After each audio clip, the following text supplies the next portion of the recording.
Hola, buenas tardes. Vamos a iniciar la clase. Hola, buenas tardes. Vamos a iniciar la clase de estructuras en altura, la unidad temática número 4, la última temática de este ciclo lectivo 2020. Antes de analizar cómo es el comportamiento de las estructuras en altura y cómo se la deben diseñar, vamos a hacer una pequeña explicación de cuáles son las acciones principales que afectan a la edificación en altura. No son las cargas gravitacionales, o sea, el peso propio más la sobrecarga que se estima, que es lo que normalmente se le llama la carga Q, que son variables de diseño, no es lo que más afecta a la edificación en altura, sino son acciones que no dependen del hombre, y acciones naturales y acciones generadas por el hombre. Por ejemplo, las acciones naturales clásicos es el viento y el sismo, el movimiento del aire y los terremotos, dicho en forma vulgar. Y las acciones generadas por el hombre podría ser un accidente, un impacto, un avión que choca contra un edificio, un vehículo. Otras acciones naturales que no dependen de la gravedad de la Tierra, por ejemplo, las dilataciones y contracciones por efectos térmicos. Esas son todas acciones horizontales, no gravitacionales, donde la gravedad no cumple ningún rol. En todos los casos no son controlables por el hombre, pero sí son predecibles, y tampoco son variables de diseño, sino en realidad son condicionantes directos naturales. O sea, cada sitio de implantación geográfico de un edificio tiene un comportamiento de su entorno natural, de su situación geográfica, que hace que el edificio sea afectado de una manera u otra. Nosotros acá en la región nordeste tenemos dos acciones no gravitacionales muy importantes. Primero es el viento, que ya vamos a ver por el porqué, movimiento del aire. Y el segundo es la acción térmica, las dilataciones y contracciones por el efecto de la radiación solar y la temperatura del aire. Bueno, vamos a ver el caso del sismo. ¿Qué es el sismo? Es una liberación brusca de energía de origen elástico que se encuentra acumulada en la corteza terrestre hasta alcanzar tensiones importantes.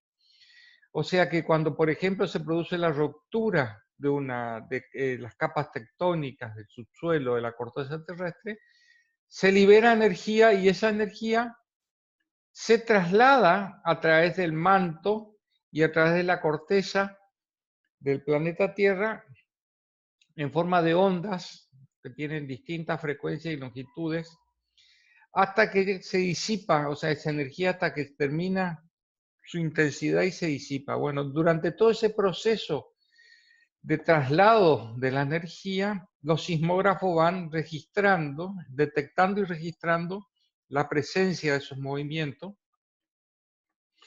Según su intensidad, las personas pueden detectar o no, y según su intensidad, los edificios pueden ser afectados en diferentes maneras. Y eso es lo que vamos a estudiar nosotros. Bueno, acá vemos una distribución planetaria de las regiones donde hay actividad sísmica, todas las manchas negras, fíjense acá en el caso de Sudamérica, a lo largo de la cordillera de los Andes, y la región NEA, que está ubicada en un sector cercano a la cordillera de los Andes. Vamos a ponerlo en modo pantalla completa, así se ve mejor. Ahí lo están viendo mejor, ¿no es cierto? Hasta el año 2000, en el territorio argentino, todo lo que estaba manchado con color blanco, que no tenía ningún tipo de grisado o trazado, era zona sin actividad sísmica. A partir del año 2000, el CIRSOC incorporó el límite a lo largo del río Paraná y el río Paraguay como zonas de actividad sísmica, o sea que se siente los efectos, y del otro lado del río, teóricamente en la ciudad de Corrientes no se debería sentir, pero se han se han dado casos, que ahora lo vamos a ver en gráficos, que sí ha ocurrido. O sea, hay que tener en cuenta que en nuestra región, el nordeste de Argentina, es posible que se presenten casos de movimiento del suelo por acciones sísmicas. ¿Qué es el sismo?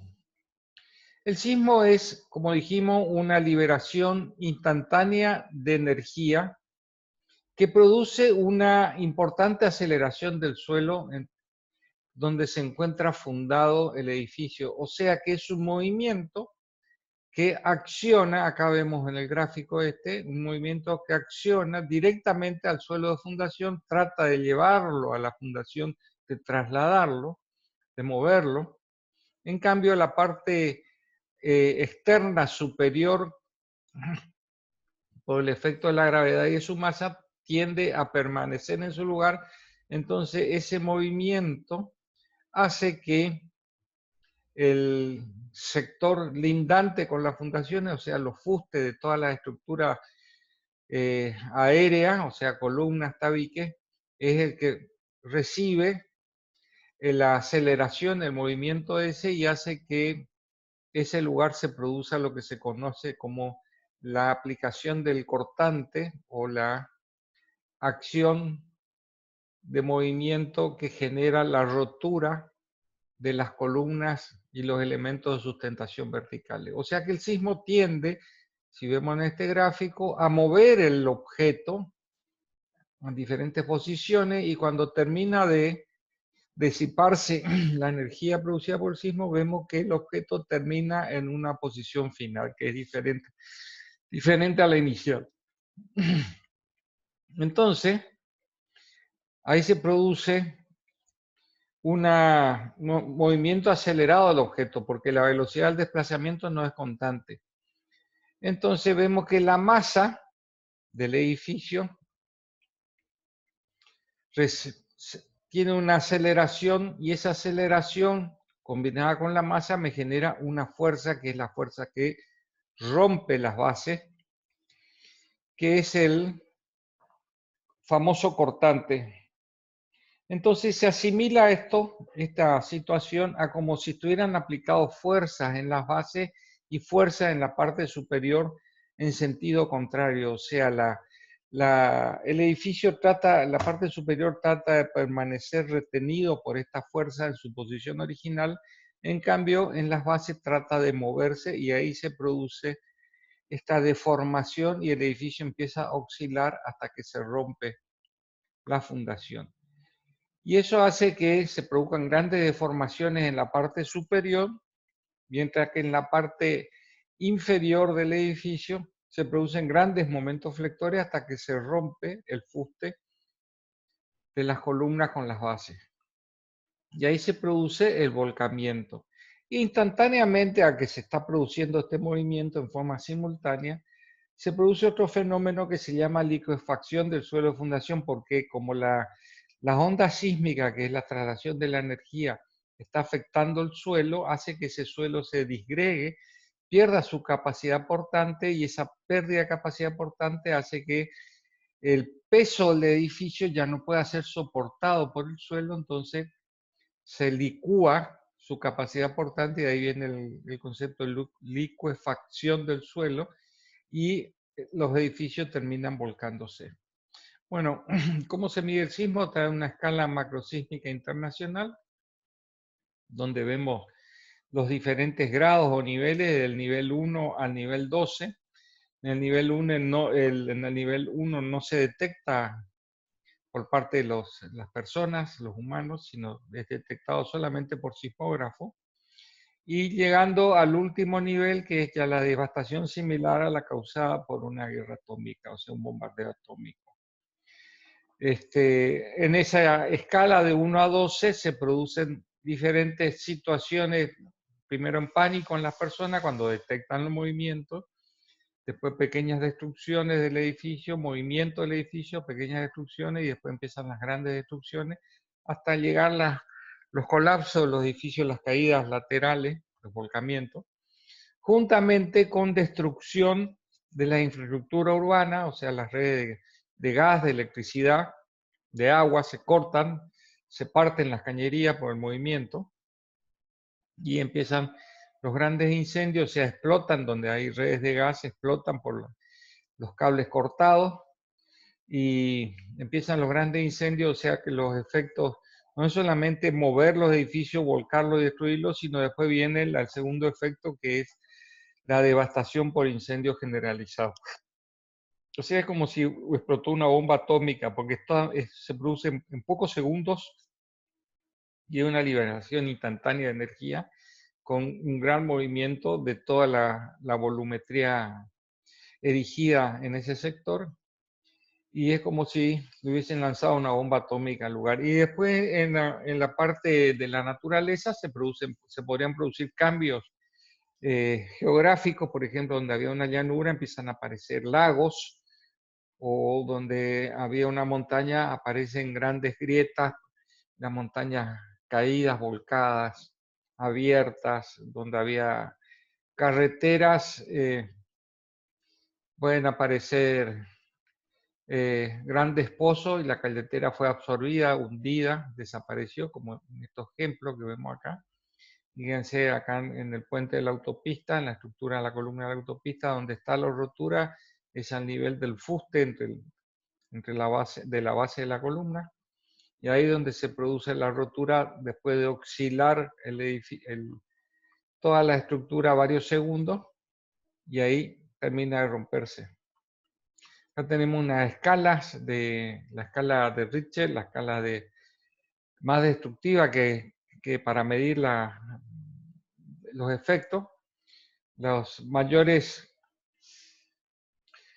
sismos registrados fue en el año 1960 en la ciudad de Valdivia, del 9,6, el equivalente a 6.300 millones de toneladas, como una explosión de TNT, que es un explosivo, y fíjense que una bomba atómica de baja potencia tiene el equivalente a 6 toneladas de TNT, que es las bombas que se lanzaron en Hiroshima y Nagasaki, y la energía que se liberó en el sismo en Chile fue de 6.300 millones de toneladas. Fíjense el grado de destrucción que tienen esa liberación instantánea de energía de la corteza terrestre. Y bueno, acá está la escala completa con algunos hechos registrados en los últimos 50 años. Y el caso de Chile del año 2010, fíjense los edificios cómo han caído. Pueden mirar tranquilos las imágenes después en su casa, en los archivos.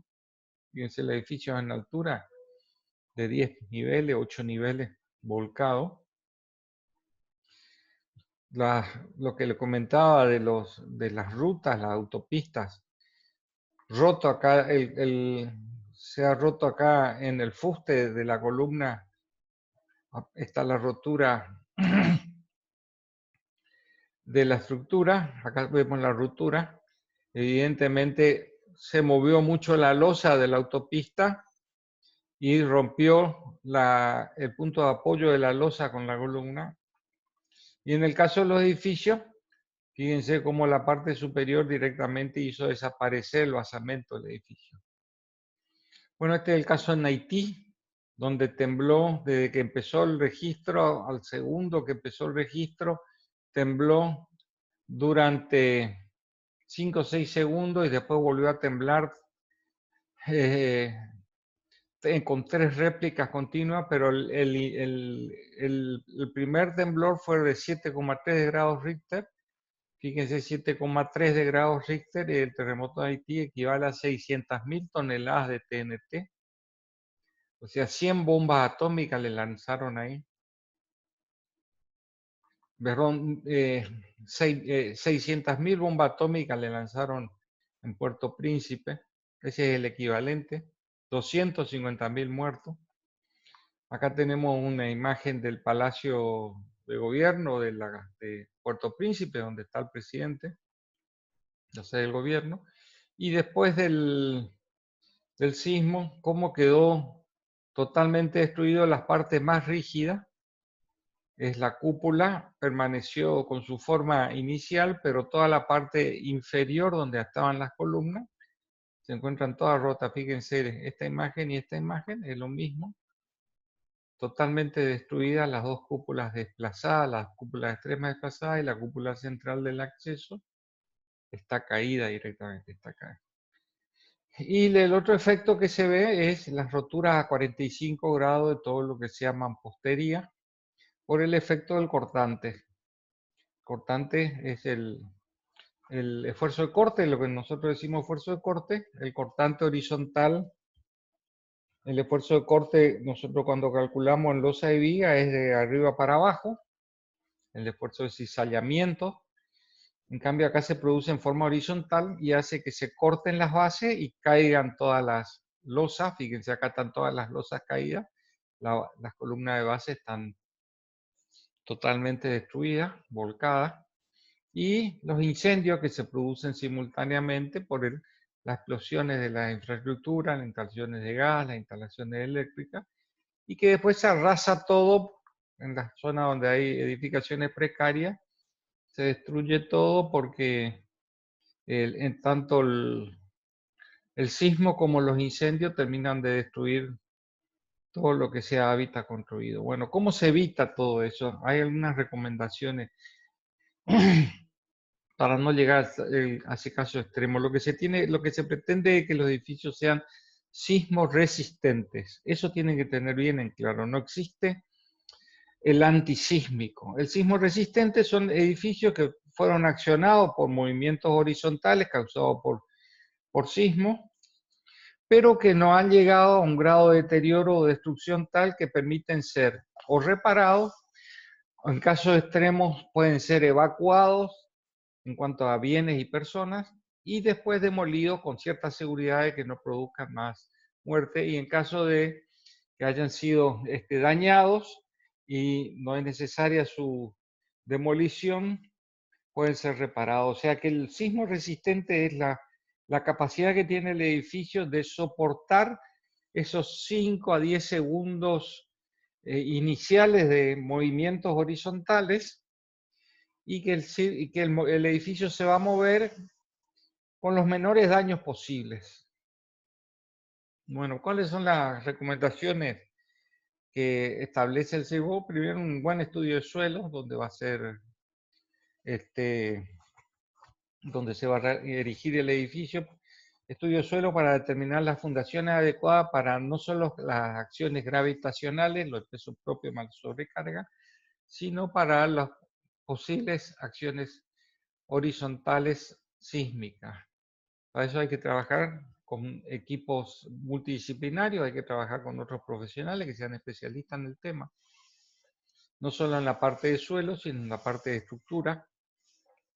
En cuanto a diseño, hay que evitar las excentricidades entre el centro geométrico de la planta y el baricentro del edificio. O sea que el centro geométrico es la forma, como los edificios son células huecas, donde adentro viven las personas, desarrollan su actividad, tienen un centro geométrico, la forma geométrica, pero el baricentro es el punto donde confluyen todos los elementos estructurales, y eso hace que si hay una excentricidad muy grande entre el centro geométrico y el baricentro resistente, se pueden producir torsiones en el eje vertical del edificio. O sea, no solo que se va a mover, va a oscilar, sino se va a torsionar, va a girar el edificio sobre su eje.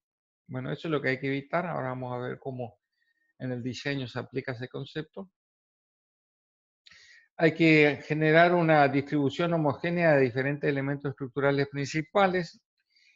Incorporar, o sea, la distribución homogénea sea lo más simétrico posible, las estructuras, con centros de resistentes verticales ubicados de manera adecuada, en forma simétrica, que no hayan lados muy largos y en una punta se encuentra el centro resistente y la otra punta está sin ningún tipo de elemento que colabore en la reducción de los movimientos horizontales. Después esta es una recomendación técnica que se realizó en el Congreso Nacional de Corrosión de Estructura por parte de investigadores del Laboratorio de Ensayos Materiales, el LEMI, de la ciudad de La Plata, Buenos Aires, que lo realizaron acá en la Delegación Corriente de la Dirección Nacional de Vialidad en 1992, donde los especialistas propusieron incorporar acero dulce, o sea, el acero, las barras de acero no aleteado, esas las barras lisas que no tienen aletas, no son acero de alta resistencia, el que se utiliza para hacer parrillas, rejas, porque eso le genera mayor ductilidad a la estructura. Bueno, acá tenemos esquemas, lo que recién explicamos. El primero, organizar las plantas en forma simétrica. Fíjense en esto a la izquierda, acá arriba, donde está el cursor, donde los tabiques portantes están ubicados simétricamente. Y el núcleo de rigidización vertical, donde hay escaleras, ascensores, está ubicado en forma central. Acá tenemos otro ejemplo. El núcleo de rigidización está ubicado en forma central, no está en forma simétrica en una esquina, en un costado. Entonces, el centro geométrico, si esto es un rectángulo, el centro geométrico que pasa por este punto teórico donde está el cursor, coincide con el centro de masa de esta estructura, estos tabiques. Al haber simetría en forma y en posición, el centro de masa estaría ubicado también en el mismo punto, o sea, se evita esa excentricidad que genera torsiones. Y en cuanto a las bases, es conveniente que se encuentren arriostradas entre sí, vinculadas, todo encadenadas, fíjense acá está el ejemplo, un encadenado, para que las bases, en caso de que sufran una acción de movimiento horizontal por el efecto del sismo, se muevan todos juntos hacia un mismo lado y no para un lado o para otro, como podría suceder si las bases se encuentran aisladas. Y en cuanto a ductilizar los nudos de la armadura, es ubicar armadura dulce, de barras dulces, en los lugares cercanos a los nudos de vinculación, tanto en vigas como en columnas, porque de esa manera son los puntos donde pueden producirse los colapsos debido a rotura por la extrema rigidez. Entonces eso hace que la estructura sea más dúctil, que sea más flexible a los movimientos. Lo que no se debe hacer es lo que está graficado en estas plantas acá a la izquierda abajo, donde se ven grandes alas con un centro resistente en el medio. O sea, esta es una gran ala, acá tendría que haber un centro resistente en esta posición y otro centro resistente en esta posición para que esto tenga un poco de simetría. Lo mismo estas alas laterales o estas alas que no tienen ningún tipo de centro resistente. Bueno, evitar esas asimetrías en cuanto a diseño. Y lo que hay que tener en cuenta es que todos los elementos estructurales resistentes verticales, esto por ejemplo los tabiques de escalera y ascensores, que son los tabiques portantes verticales, tienen que cruzar sus ejes, tienen que cruzarse en puntos, aunque sean puntos virtuales, pero tienen que encontrarse cruzados. Fíjense, acá están cruzados en puntos reales, en este nudo, en este vértice, están cruzados. Acá están cruzados en estas columnas extremas, o sea que existe un punto. Y no tienen que ser paralelas entre sí. Estos tabiques no tienen que ser paralelas porque tendrían resistencia en este sentido, en esta dirección, pero no en este sentido. Entonces al ser paralela volcaría para este lado, cuando si viniera una acción horizontal como está graficado acá. Y tampoco tiene que ser estos tabiques confluir en un punto, en un solo punto, porque estaríamos generando un centro de torsión vertical. Entonces, estas son recomendaciones de diseño. Entonces, cuando nosotros tenemos elementos resistentes verticales para la acción horizontal, eso tiene que tener una masa tal que confluyan entre sí sus ejes, generando puntos resistentes. Fíjense, este es un punto donde están cruzados los dos ejes, acá hay otro punto donde están cruzados los ejes. Esto es lo no adecuado en estos casos. Sí en este caso, sí en este caso. Acá se podría aceptar, si no tuviera esta placa, estos tenían una situación muy comprometida. Y tenemos que imaginarnos este esquema como si fueran dos departamentos, un edificio en altura, donde esto es un departamento, esto otro departamento, y esto sería la medianera. La medianera tendría un sector de tabique resistente vertical que puede recibir las cargas gravitacionales, o sea, losas, vigas, descargan sobre los tabiques además de las columnas, pero a su vez tienen la función resistente de evitar los movimientos horizontales en un sentido y en el otro sentido. Bueno, acá tenemos un esquema donde vemos que el centro de masa, el punto de aplicación de las resultantes de las reacciones producidas por los elementos estructurales, o sea, cada una de estas masas resistentes se la considera como si fuera un vector. Al hacer una composición de fuerza, tenemos que el punto de aplicación está en este lugar. Fíjense que acá hay un tabique, acá hay otro tabique, acá abajo hay otro tabique, acá hay otro tabique, o sea que hay simetría de forma, por lo tanto podemos asegurar que al cruzar diagonales tenemos el centro de las resultantes, el punto de aplicación de las resultantes, de esas masas resistentes se encuentra en este punto que coincide con el centro de la forma geométrica. En cambio, cuando empezamos a modificar la posición de los tabiques, fíjense que ya empiezan a aparecer dos puntos o un punto centrado. Fíjense que lo que habíamos hablado anteriormente, tres tabiques que confluyen en un punto, cuatro tabiques que confluyen en el punto, cuando en realidad tiene que haber un cruce de ejes para darle resistencia por forma. Acá están los ejemplos, el centro de masa, el centro de forma geométrica y el centro de las reacciones del punto de aplicación de la resultante resistente. Entonces acá vamos a tener una excentricidad entre este punto y este punto, entre este punto y este punto, esta excentricidad, y eso hace que el edificio verticalmente puede empezar a moverse así o moverse así, porque acá se generó un brazo de palanca.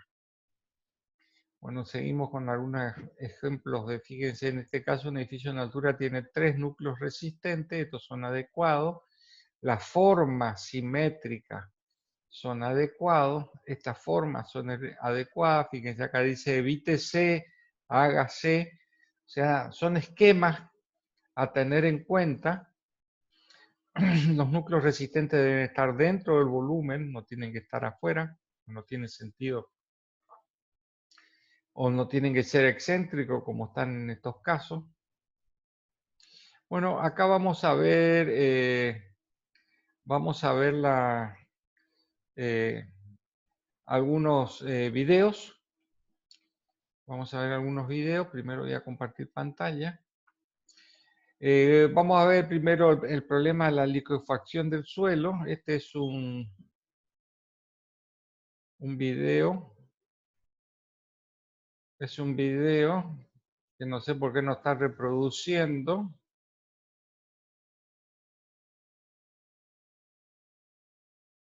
No.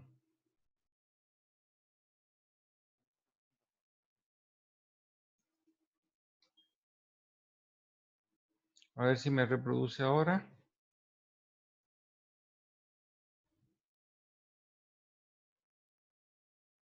Ahí está. Este es un video sobre el volcamiento que sufrió. Pero le voy a sacar el volumen. Este señor es un turco alemán, turco porque padre y abuelo es turco, pero criado en Alemania, ya es más, prácticamente más alemán en cuanto a su estructura mental y comportamiento. Y él tiene un programa de televisión donde explica problemas de situaciones reales interpretados desde el punto de vista de la física. En este caso, la física de la construcción. Acá nos va a explicar que el ejemplo del Museo Histórico, Quark se llama el programa de televisión, lo pueden encontrar en YouTube. Hay filmaciones, ahí está el turco. Bueno, esto es el edificio que ven ahí demolido, es el Museo Histórico de la Ciudad de Colonia. Se estaba haciendo la ampliación del subterráneo que pasaba por el casco histórico, que antes no pasaba, sino lo rodeaba, y por la calle donde se estaba construyendo ahí está el edificio totalmente volcado. Ahora vamos a ver por qué, la destrucción del edificio, primero que estaba lleno de papeles, era un archivo histórico de libros y de documentos, así que tenía un gran peso interno. Y el segundo problema es que está cerca del río el Rhin. A ver si hay una imagen por ahí, antes de ver las causas. A ver dónde está la imagen del río.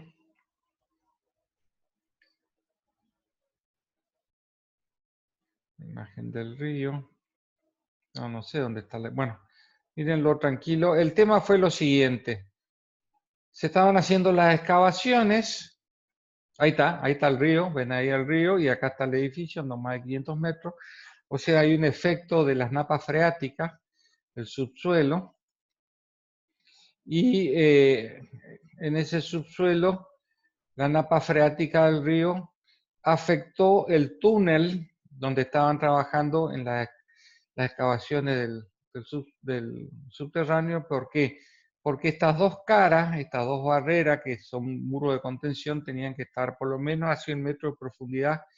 Por una cuestión económica, de economía de obra, solamente lo bajaron a 70 metros, pero justo venía funcionando bien la excavación hasta que llegaron al sector donde estaba el Museo Histórico con ese gran peso, y ahí está el efecto de la carga gravitacional sobre el suelo, que empezó a ser succionado por el agua que ingresó al túnel, y ahí se produjo el volcamiento. O sea, el agua vino por acá, por la napa freática, y empezó a chuparlo al suelo lateral hasta que se produjo el volcamiento. Estas fueron las consecuencias de ese desastre. Se perdieron libros y documentación del año 500. Había Biblias de Gutenberg ahí archivadas, las primeras Biblias que hizo Gutenberg, papiros del medievo y fíjense, los libros antiguos, y un montón de obreros que también fallecieron porque no todos pudieron ser evacuados. Bueno, el efecto fue el siguiente. Ahí está. Estas barreras no fueron lo suficientemente profundas para que el agua, la napa freática, viniera por abajo y empezara a succionar el suelo fundación. O sea, no fueron unas barreras hidráulicas adecuadas. Y ahí ven la explicación. Cuando entra agua, le están por inyectar, fíjense, todo esto está con agua. Ahí está el nivel de agua. Acá está el edificio esquematizado y el suelo de fundación. Bueno, este suelo empezó a ser succionado por el agua, o sea, le empezó a sacar apoyo, empezó a licuar la capacidad portante del suelo, y ante el gran peso de todos los archivos de papeles, eso se hundió y se volcó.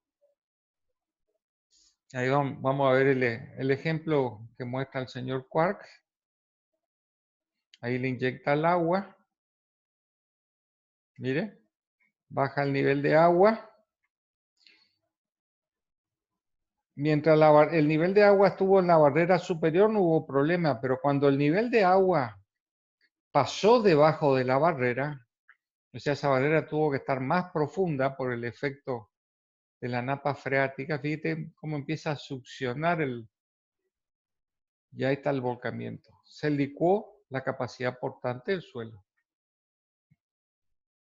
Bueno, acá hay más explicaciones. O sea, lo pueden ver tranquilo al video.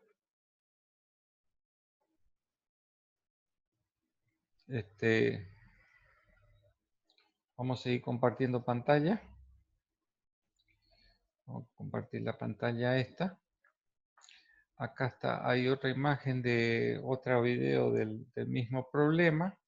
Esto ya es un investigador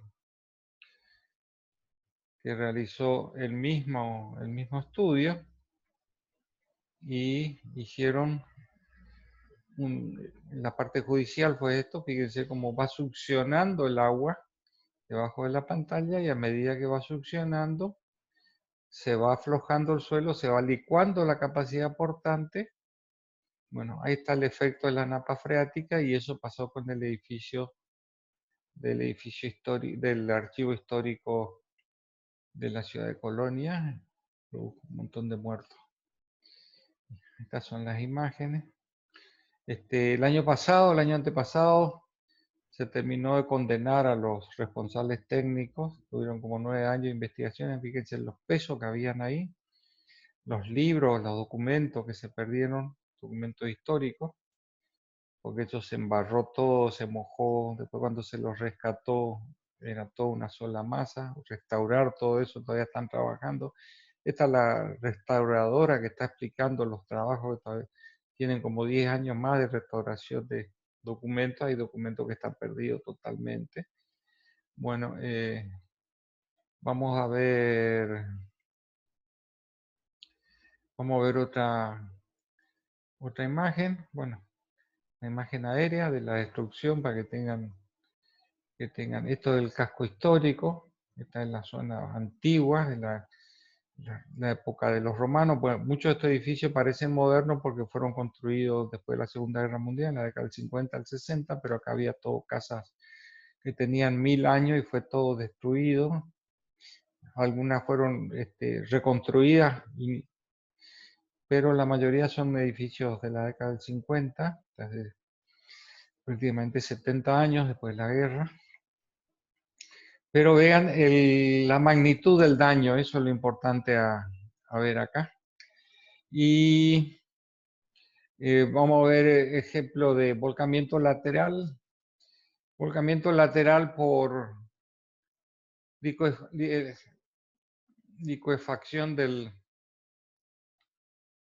suelo. Acá la liquefacción fue causada por las mismas personas. Se hizo una gran excavación para construir un edificio al lado de lo existente y se desmoronó todo el suelo que servía de sustentación a los edificios existentes. Acá ven las bases perfectamente hechas, las bases del edificio, y bueno, cuando se detectó que el edificio quedó descalzo, quedó sin su apoyo natural, se evacuó el edificio y ahí empieza el proceso de rotura. Fíjense que acá ya se rompe a 45 grados y ahí está el volcamiento y la destrucción masiva del edificio por volcamiento lateral. Bueno, pasemos a otro ejemplo, en la provincia de Corrientes. Esto fue acá en la ciudad de Paso de la Patria, a 100 metros del río Paraná, el mismo efecto de liquefacción del suelo. Las fundaciones posteriores de este edificio de 2 niveles directamente se hundieron. Fíjense, se hundió, giró. Fíjense cómo gira la estructura, lo que habíamos hablado en vigas continuas. Las secciones giran y se deforman. Acá están las acciones. Eh, Volcamiento lateral por el efecto de una ejecución defectuosa de una terraplenes laterales para sostener edificaciones existentes. Se fue haciendo esta tabiquería, fíjese que tiene diferentes alturas. Las losas estas, o sea, se hormigona, se vuelve a excavar, se hormigona, se vuelve a excavar. Y estos son pilotes horizontales que se van incorporando para que esa losa, esa gran losa, se fije al suelo, pero evidentemente no fueron suficientes y ahí empieza la destrucción de estos son unos puntales horizontales para que no se vuelquen, pero no, evidentemente no fue suficiente, o sea, y ahí empieza el volcamiento. Acá ya chorrea agua, ya están rotas todas las cañerías, fíjense cómo empieza a caerse y ahí se produce el desplome, el volcamiento lateral. Y Eso y ahí arrastró el edificio que habíamos visto anteriormente. Bueno, eso es en cuanto a los problemas que me puede producir la liquefacción del suelo. Acá vemos un ejemplo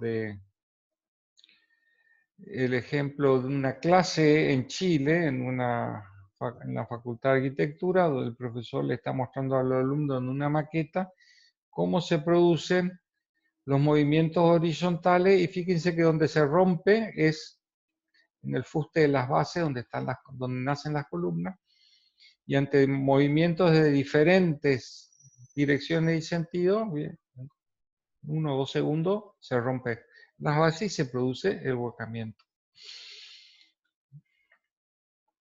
Vamos a ver algunos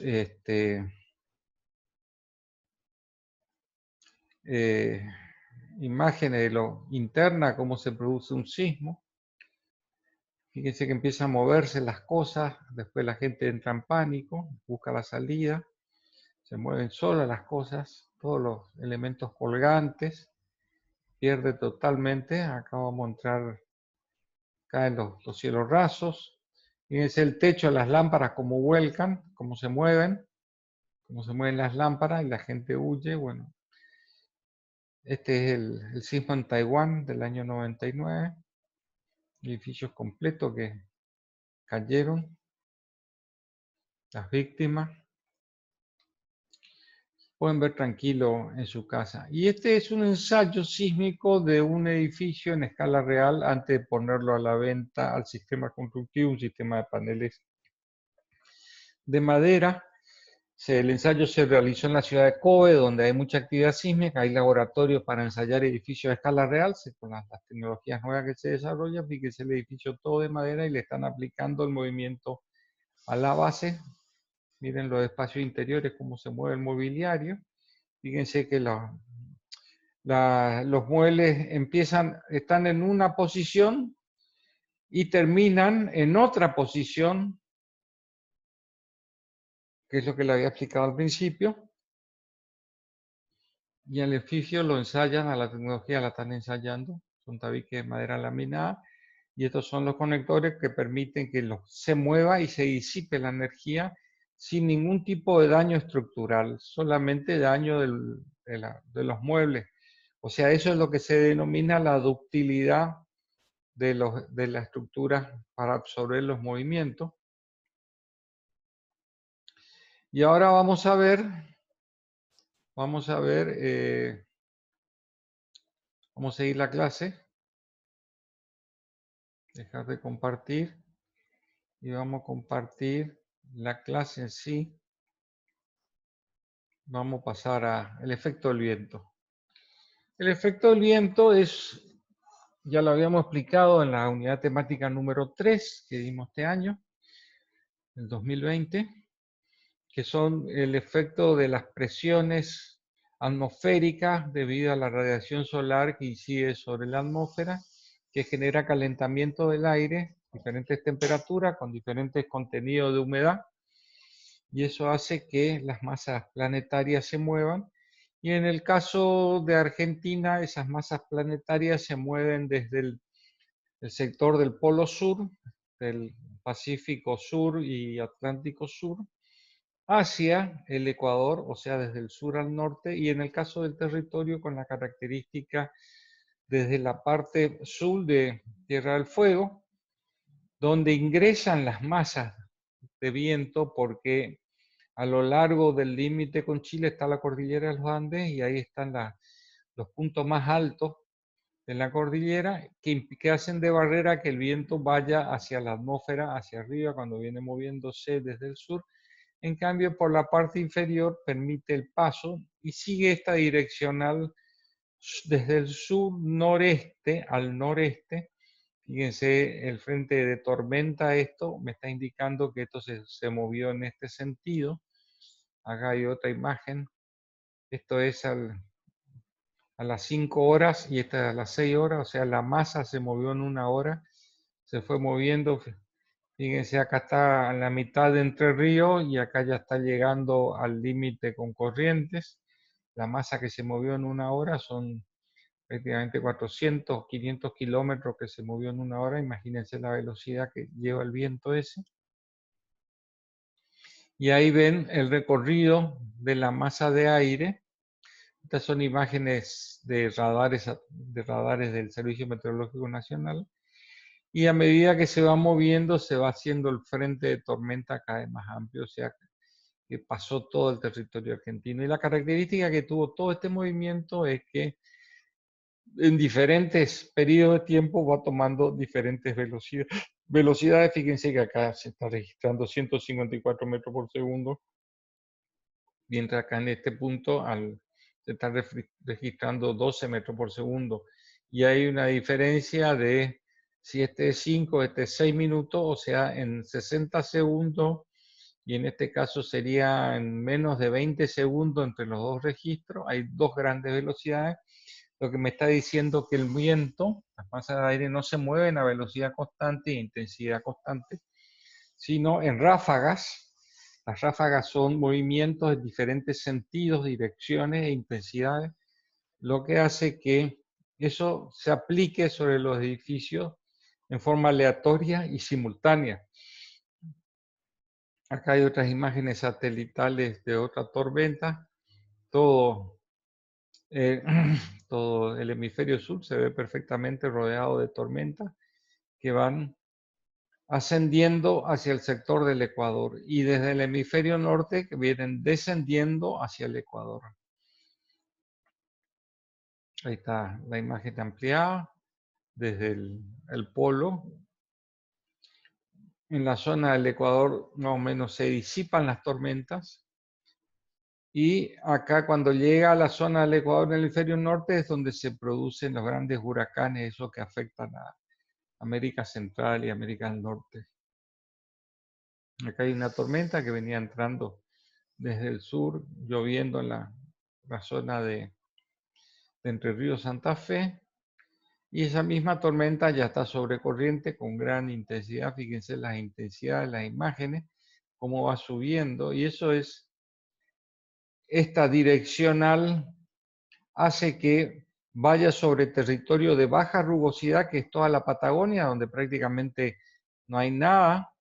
O sea que el aire no tiene resistencia en sus movimientos, no hay rugosidad que frene el movimiento del aire, entra en la pampa húmeda y después entra en los valles producidos por los ríos Paraná, Uruguay y todo lo que es el centro de la provincia de Corrientes, que es todo agua, los esteros de Liberá.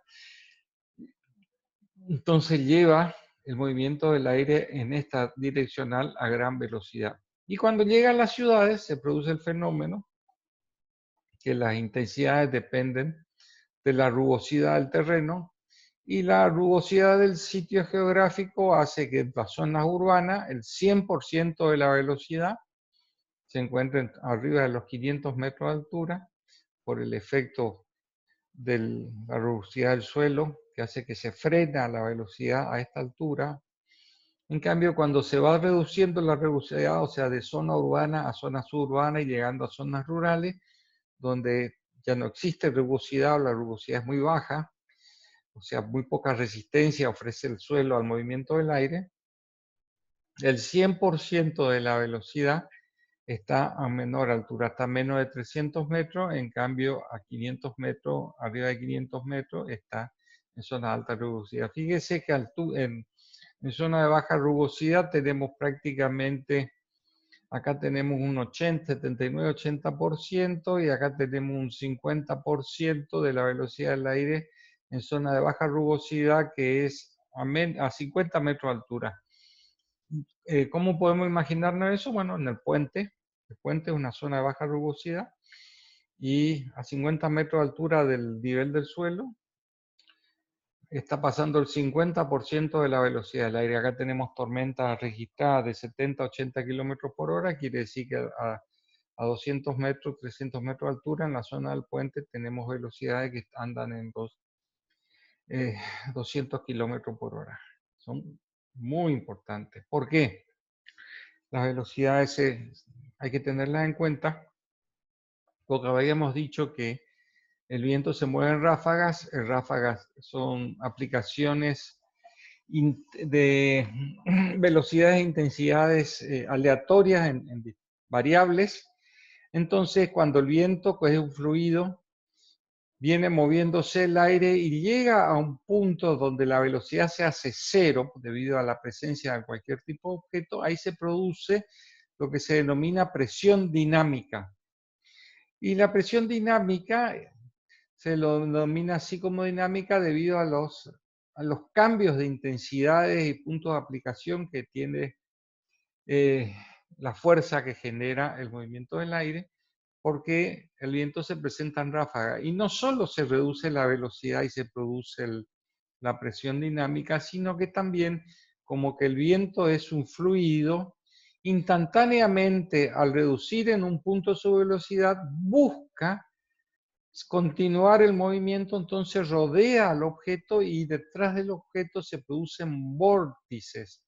Si vemos en planta, lo rodea al objeto y se producen vórtices, y si lo vemos en corte, se produce el empuje, vórtice, empuje, vórtice, ese empuje, vórtice me está generando compresión y succión de manera simultánea en toda la superficie perimetral del objeto. Si eso es un objeto de gran altura, por ejemplo, supongamos que tenemos un edificio cilíndrico, esos vórtices, que se denominan vórtices de von Karman era un investigador alemán que estudió el comportamiento del movimiento del aire, llegó a la conclusión de que no solo se produce la presión dinámica, o sea, compresión en una cara, sino por el efecto de los vórtices que empiezan a actuar, a accionar en la parte trasera o la parte posterior del volumen, se producen vibraciones, o sea que esto está oscilando en este sentido y por el efecto del viento empieza a oscilar también en este sentido, o sea que todo el volumen empieza a moverse más o menos de esta manera. Y eso es lo que hay que evitar en los edificios, minimizarlo, llevarlo a una situación mínima para que no afecte la habitabilidad en los espacios interiores. Esquematizando el concepto de la acción del viento, es que a medida que toma altura el edificio, tomo el ejemplo de la Torre de Pisa, que no, el problema que tiene su inclinación no es por el viento, sino por una falla en el suelo de fundación que ya viene arrastrando hace muchos siglos, de 1350, o sea, prácticamente hace 700 años. Cuando se construyó, empezó a inclinarse porque falló el suelo, debido a todo el peso, es todo mampostería, mármol, o sea, es demasiado pesado para ese suelo. Las fundaciones no fueron lo suficientemente grandes en cuanto a superficie para distribuir toda esa carga y generar una menor presión de trabajo en el suelo. O sea, se generó una gran presión de trabajo y se hundió. O sea, el suelo empezó a colapsar, el hundimiento es un colapso, porque se superó la tensión admisible del suelo, fue superada por la tensión de trabajo y se empezó a producir una tensión de rotura en el suelo. Bueno, le aclaro esto porque el viento, a medida que va subiendo, va tomando altura al edificio, la intensidad es mayor, las ráfagas son superiores, entonces la presión dinámica es superior. Entonces el vector resultante, si nosotros consideramos en diferentes niveles las intensidades, vamos a tener en cada nivel un vector de viento. Al hacer una composición de fuerza, vamos a tener el punto de aplicación de este vector a una altura considerable con respecto a las bases, y esa altura con respecto a las bases me genera un brazo de palanca que el vector resultante del viento con ese brazo de palanca me genera un momento volcador que trata de volcarse, que esto lo vemos acá en este gráfico, o sea, hay acciones simultáneas en todo el volumen, en toda la superficie, en todo el perímetro. En algunos son de succión, otra de compresión, succión, compresión, entonces hace que un sector de las fundaciones se desprenda el edificio se desprende del suelo o se desprende de la fundación, se rompe la fundación y eso se denomina, se descalza el edificio y simultáneamente el otro sector de las fundaciones se hunde, como es lo que sucede acá esquemáticamente. O sea, hay una gran presión sobre un sector y en cambio en el otro sector la presión es mínima o nula porque al desprenderse ya no hay acción sobre el suelo y el edificio se inclina y se produce el volcamiento lateral. Entonces lo que hay que tratar de conseguir con el diseño de la estructura es que las fundaciones actúen como una cúpula equilibrante, o sea que esto, si tenemos la acción volcadora en este sentido, nuestras fundaciones tienen que generar una cúpula equilibrante en el otro sentido. Ese es el concepto básico en cuanto al diseño para evitar volcamiento. Miren, los edificios se vuelcan no solo por la acción del viento, puede ser que el viento haya ayudado a que se produzca el volcamiento, pero acá la causa es humana.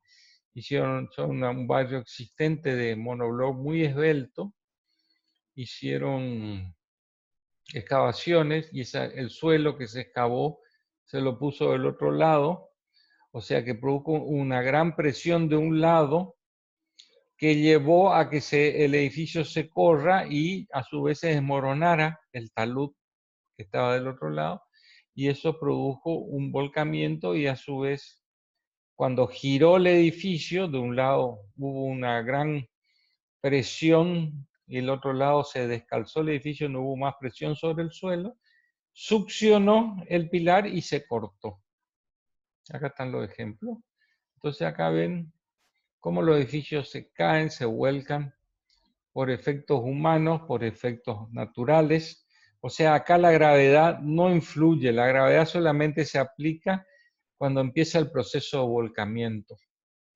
Pero la causa de esto no es por la gravedad. Acá se ven los pilotes cortados, fíjense lo que son los pilotes del edificio. Bueno, vamos a mirar algunas, algunas imágenes, videos. Vamos a mirar acá estos videos. Miren, el efecto del viento. El primer efecto del viento, vamos a ver este video, es un tronco de un pino muy alto, que podemos asimilarlo a un edificio esbelto, un edificio en altura. Esto es un balcón, un segundo nivel en la ciudad de Pinamar. Yo estuve de vacaciones un año ahí, me sentaba en el balcón a descansar, a tomar mate, a relajarme. Y un día de mucho viento empecé a mirar que todos los árboles se movían sus copas, y el árbol que estaba al lado, fíjese cómo se mueve, oscila en todos los sentidos, o sea que este es el movimiento que se produce continuamente en un edificio en altura y que es lo que hay que minimizarlo, que es lo que vamos a diseñar para que sea lo mínimo posible, porque si nos imaginamos que esto es un edificio en altura, adentro son todas células huecas donde están las habitaciones y la gente que estaría ahí se estaría bamboleando, sacudiendo de un lado a otro, cayéndose por el efecto de los movimientos. Bueno, esto es lo que es una de las actividades prácticas que vamos a hacer, es diseñar el arrastramiento vertical. Arrastramiento vertical significa la fijación vertical para evitar ese tipo de movimiento, y de la otra, lo que vamos a ver es también evitar el volcamiento, eso que vimos de los chinos que se les cayó el edificio. Bueno, eso del volcamiento, bueno, eso también vamos a verificar. Y acá tenemos un caso de el efecto del viento sobre las estructuras trilíticas. Ponemos acá. Las estructuras trilíticas, por ejemplo, un pórtico. Vamos a empezar de vuelta. Acá presentan el pórtico totalmente rígido. Estos son los nudos rígidos. Fíjense, los nudos rígidos están empotrados. El nudo rígido no se deforma, mantiene los 90 grados. Pero cuando le aplican la acción horizontal, por más rigidez que tengan los nudos, fíjense, por más rigidez que tengan los nudos, se deforma lateralmente y se deforman lateralmente las columnas. ¿Vieron? ¿Vieron cómo se deforma? ¿Vieron? Bueno, eso hace el viento sobre la estructura en esqueleto de los edificios en altura. Entonces lo que hay que generar es núcleos resistentes, núcleos de rigidización vertical, que es lo que yo les he mostrado hoy, los núcleos ascensores, las escaleras, los tabiques, los muros medianeros, opacos, o sea, todos los ambientes donde no es necesario aventanamiento o transparencia, pueden ser parte de la resistencia vertical al volcamiento. Fíjese, esta es la resistencia, ese es el efecto de volcamiento lateral. Cuando esto pasa a eliminar todos los, hacerlo apoyo móvil, ya salen todas las cartelas, salen todas las rigidizaciones de los nudos, como si fuera un esqueleto trilítico de apoyo simple. Al aplicarle la carga, se vuelca. Y eso pasaría a un edificio en altura, que es lo que tenemos que evitar que suceda. Y esto sucede porque fíjense en este ejemplo acá, vamos a ver, no lo puedo agrandar, ahí está. Vamos a agrandarlo, este es el caso de una gran cubierta liviana de pórticos reticulados, estos son pórticos reticulados, es una estructura reticulada, pero en vez de masa, que tenga masa, son, fíjense, ahí se ven las columnas y las vigas de grandes luces del pórtico, y según el video se lo construyó 2 veces y las 2 veces colapsó. Fíjense cómo colapsó lateralmente. Acá vemos en las bases, si ven ahí en las bases, presten atención ahora en las bases. Cuando aparezca la base, fíjense, está volcada la base, una descalzada y la otra está presionada contra la fundación. Acá está hundido y acá está descalzado. O sea que este es el efecto del momento volcador. Le culpan que eso es una chapita, pero en realidad eso no está diseñado para una acción horizontal. A esto le faltó el arrastre vertical. O sea que esto no es suficiente para un empuje horizontal. Sirve para la carga gravitacional de la cubierta, pero no para un empuje lateral. Esto tuvo que haber tenido tensores en cada plano, tensores que vayan de base a base, para evitar esto. Bueno, lo pueden mirar tranquilo. Fíjense, por supuesto, eso es el efecto cuando cae, se dobla todo, la chapa por el impacto, pero no es porque sea una chapita. Acá se ve la base volcada, la base descalzada. Bueno, eso es lo que tenemos que le puede pasar a nuestros edificios en altura. ¿Ven ahí? A ver, le voy a tratar de poner, ahí está. Fíjense, hundida la base, acá está todo retorcido porque esto trató de hundirse, y acá está levantado, o sea, que se descalzó la base. Acá, este es el momento volcador, y estos dos elementos, estos bulones con estos bulones, la separación de estos, es el brazo de palanca que me tendría que generar un momento equilibrante en el otro sentido. Bueno, no fue suficiente. Fíjense cómo se dobló el material, la chapita esta se rompió, pero no es culpa de la chapita. Entre columna y columna,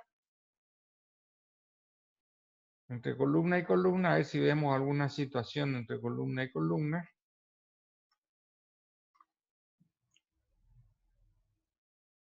A ver si vemos alguna situación y les paro ahí el video.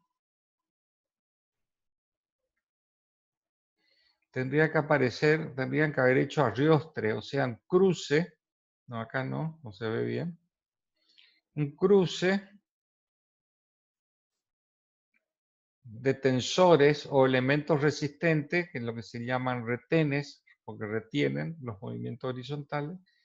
Un cruce, no, lamentablemente no se ve, es como si tuvieran unas diagonales, el cruce de San Andrés, bueno, acá tendría que estar unas columnas y acá están las otras columnas. Bueno, tendría que haber tensores en este sentido a lo largo de los planos, o tensores en la parte de atrás de esas columnas para que cuando empuja así, empuja el viento en un sentido, el tensor que está acá toma el empuje y lo mantiene a la columna. En cambio, si viene el viento del otro lado, el tensor que está de este otro lado, cuando viene el viento de este lado, evita que esto se vuelque. Bueno, esos son los retenes que acá no se construyó. Esto se construyó como si fuera que estuviera en la luna, que no hay viento. No, la gente se queja, por supuesto, 2 veces se construyó eso, las 2 veces cayó. Es una locura eso. Y ¿qué otro ejemplo podemos ver? El tsunami en Japón. El tsunami en Japón. El territorio japonés es un territorio totalmente de actividad sísmica. Ya empiezan los primeros elementos destructivos. La gente se cubre para que no le caiga nada, más que nada. Fíjense cómo cambia la geografía, que es lo que les había comentado hoy. Y el movimiento, la onda de la energía, el movimiento dinámico de la energía se va trasladando a través del mar, de la tierra. Estas son las rupturas que se producen a nivel de la corteza terrestre. Cuando se produce la ruptura de la corteza es cuando hay la liberación de energía. Y ahí empiezan los efectos sobre centros urbanos y edificios. Fíjense cómo se mueve y se rompen los edificios, por más que sean de hormigón armado. Aparece agua donde antes no había nada. Evidentemente ahí se rompió una cañería. Y si eso fuera gas, ya estaría en combinación con la red eléctrica, estaría explotando. Bueno, les dejo estos gráficos. Aparecen los maremotos, los tsunamis. Fíjense, los maremotos, los tsunamis, que son acciones horizontales que impactan contra los edificios. Esto tiene el agua está en movimiento, tiene una fuerza tal que genera un impacto. Esto es como el aire, es un fluido, y el fluido rodea los objetos y le produce múltiples acciones horizontales al edificio.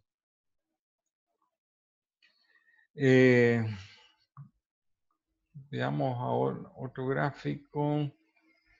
Bueno, acá le quiero mostrar el terremoto en Chile. Un terremoto que se produjo de 8 en la escala de Richter. La escala de Richter es un terremoto muy importante que destruyó muchísimo. Vean los interiores, cómo se mueven todas las cosas. Solo, cómo empieza a oscilar las cosas. Eso es muy suave, no hay roturas. Pero esos son los síntomas de la acción horizontal. Y ese terremoto en Chile de 8,8 grados Richter, que se produjo en la costa, en febrero del 2010, en la costa del Pacífico. Posteriormente, a ver cómo le saco la pantalla a esto, no le puedo sacar la pantalla, espérenme, ténganme un poquito de paciencia. Vamos a dejar de compartir pantalla, vamos a compartir de vuelta. Fíjense acá en Corrientes, Diario Época, Junín al 700, a 2 cuadras acá donde yo estoy sentado hablando. El mismo problema, se movieron los edificios en altura. Y esto también pasó en la ciudad de Resistencia. A ver, Diario Época, el temblor duró 10 minutos, Diario El Litoral. Se sintió en Brasil, se sintió en Córdoba. Estas son, fíjense, sismo en Chile se sintió en ciudades de Brasil. Y Yo tenía una noticia de resistencia, pero evidentemente se me borró. No importa. Acá el diario Litoral. El temblor duró aproximadamente 10 minutos de mentira. Eso, el miedo, el shock nervioso. Los primeros 10 minutos uno no sabe qué actuar. Eso dura segundos y uno queda conmocionado por un movimiento que no puede manejar su cuerpo y que lo sacude de un lado a otro. Yo sufrí una acción sísmica en un edificio cuando vivía en Alemania, estuve estudiando. Una noche tembló todo el edificio y nos caímos de las camas y salimos todos corriendo. Cuando nos dimos cuenta pasó todo. Estábamos todos en paños menores. Era un edificio de estudiantes, así que habíamos como 100 estudiantes todos prácticamente desnudos en la calle. Salimos todos huyendo como dejamos todas las puertas abiertas, los departamentos abiertos. Bueno, eso es una anécdota. Bueno, esto es todo lo que les puedo comentar por el tema sísmico. Y ahora vamos a empezar la clase de edificios en altura propiamente dicho. Pero para eso vamos a hacer primero una pausa.